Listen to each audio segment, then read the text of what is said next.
हम आदिवासी बनने के लिए थोड़ी आंदोलन कर रहे हैं, हम आदिवासी हैं, दस्तावेज पढ़िए, गैर सरकारी आदिवासी हैं। और भारत के संविधान में मूल रूप से देखा जाए तो अनुसूचित जनजाति कहा गया है।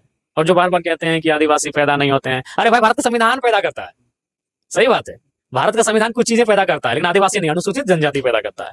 क्या वो लोग भारत के संविधान के बाहर है या फिर भारत के संविधान को चुनौती देंगे? क्या वो अनुच्छेद 342 को चुनौती देंगे? अनुच्छेद 342 साफ साफ कहता है कि संसद को यह अधिकार है कि किसी समूह को अनुसूचित जनजाति में शामिल कर सकता है या हटा सकता है। तो बताइए पैदा हुआ कि नहीं हुआ?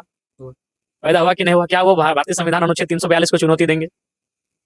ठीक है, जन्म से एक आदिवासी होना और सरकार के दृष्टिकोण में होना, दोनों में बहुत अंतर है, दोनों में बहुत अंतर है। तो जो लोग ये बयान दे रहे हैं, बड़ा दुर्भाग्यपूर्ण बयान दे रहे हैं, आप तो सीधा 342 अनुच्छेद जो है उसको ही नहीं मानने का बात कर रहे हैं। वहां साफ साफ लिखा है कि संसद किसी समूह को शेड्यूल ट्राइब की सूची में शामिल कर सकता है और हटा भी सकता है।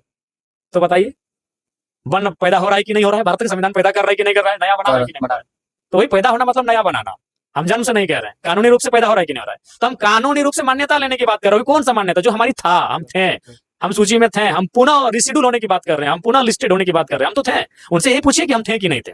जो लोग आज आके कह रहे हैं उनसे पूछिए हम थे कि नहीं थे।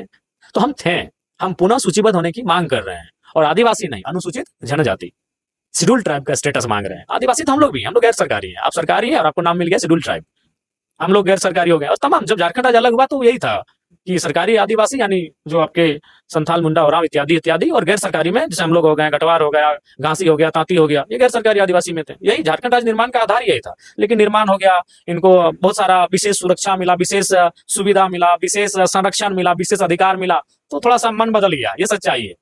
तो इसलिए उनको जानना चाहिए, भारत का संविधान 342 स्पष्ट कहता है कि संसद आदिवासी ने अनुसूचित जनजाति की सूची में किसी समूह को शामिल भी कर सकता है और हटा भी सकता है।